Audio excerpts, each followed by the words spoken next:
1 year na 1 year na ko itong napabayaan. Ang nangyari?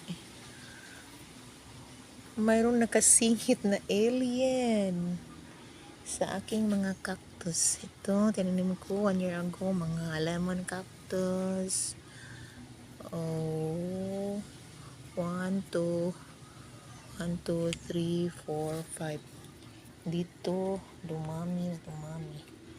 Then, fairy castle. Nagigelo siya sa init. Then, may nakasingit na, ano to, namulaklak ng puti. Maybe, may seeds dito, then tumubo. Okay. Okay lang siya dahil maganda siyang tingnan.